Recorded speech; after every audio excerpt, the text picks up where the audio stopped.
Tlak zvonku je nutný pre vnútornú premenu.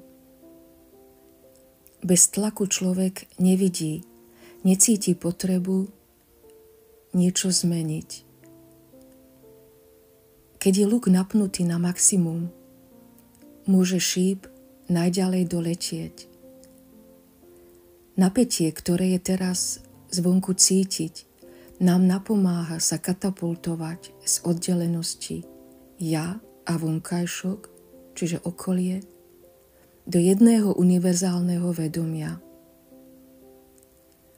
Takže vďaka všetkým tým triggerom a spúšťačom z nášho okolia sú to totiž anjeli v čertovom oblečku.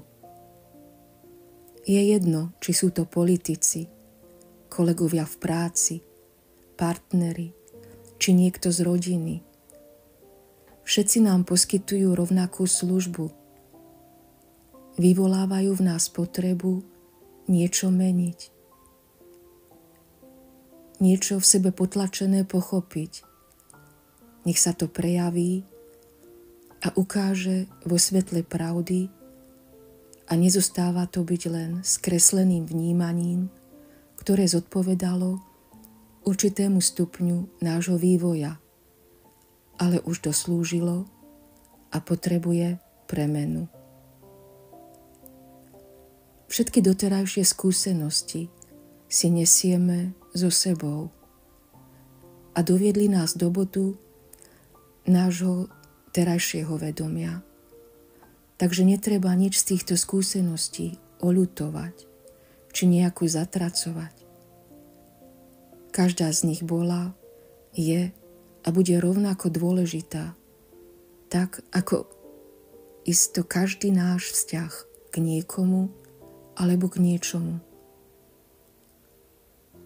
Práve tieto vzťahy nám umožňujú niečo lepšie pochopiť a tým nás pretvárajú v pokorného a láskyplného človeka, ktorý je ako jediný schopný premeniť terajšiu realitu, kolobeh stále sa opakujúcich podobných situácií.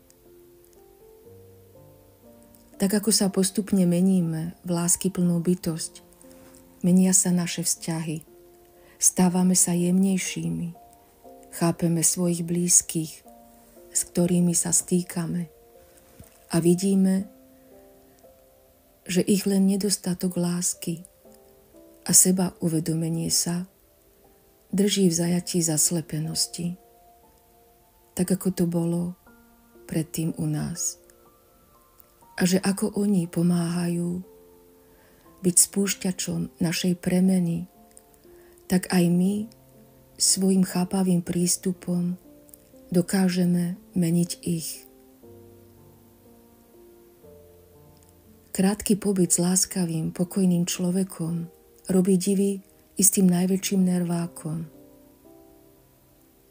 Takže si neustále poskytujeme službu navzájom a netreba nadávať na politikov, zadebnených kolegov či členov rodiny. Čo naozaj treba, je obrniť sa trpezlivosťou, pretože každá vnútorná premena potrebuje svoj čas na to, aby sa mohla prejaviť vonku, vo fyzične. A takisto je potrebné si vytvoriť priestor pre seba, započúvať sa do seba, k čomu ma niečo priťahuje. Môže to byť čokoľvek nové, čo sme sa ešte neodvážili urobiť, ale srdce nás k tomu jednoducho vedie. Viď aj lekcia 365 v kurze zázrakov, náš vlastný kompas.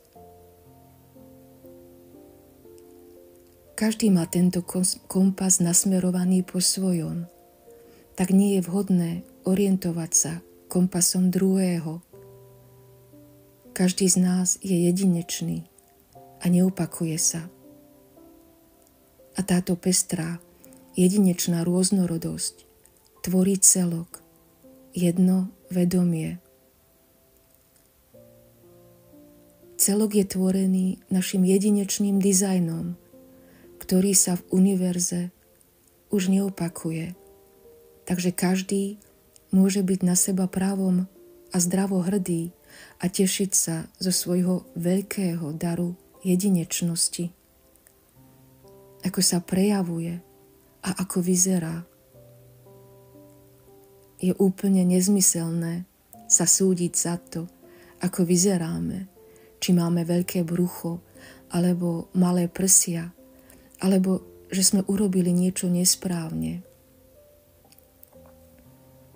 Pretože sme ideálni presne takí, akí sme a robíme to, čo akurát zodpovedá stavu nášho vedomia. A to potrebuje v tomto momente práve tento prejav a žiaden iný. Deje sa to samo. Nevidieť to nie je hriech. Je to, ako hovorí kurz zázrakov, len omyl. Celok, vedomie sa skladá z rôznych vrstiev a vedie nás postupne týmito vrstvami. Nazvem to stupňami uvedomenia si. Pripadá nám, že neustále niečo hľadáme a chceme dosiahnuť. A keď to nájdeme a získame, príde ďalšia túžba a my hľadáme a chceme opäť dosiahnuť. Je to nikdy nekončiaci príbeh.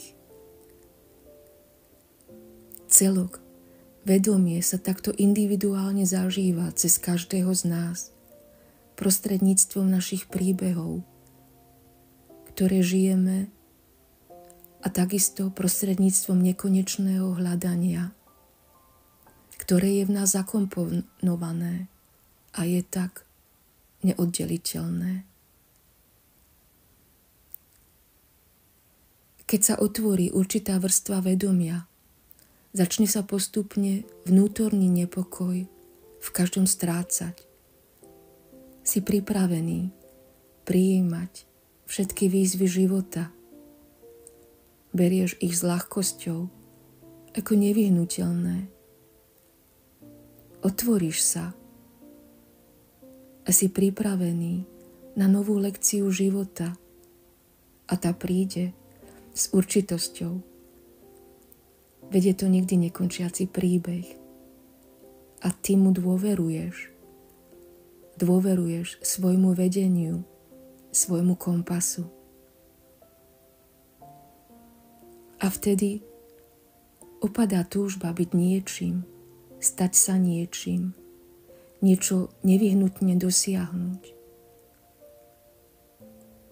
Už nechceš byť reiki majster alebo osvietený guru, znalec čakier či ovládač kundalíny energie. Zrazu len si a si spokojný s tým, čo sa deje.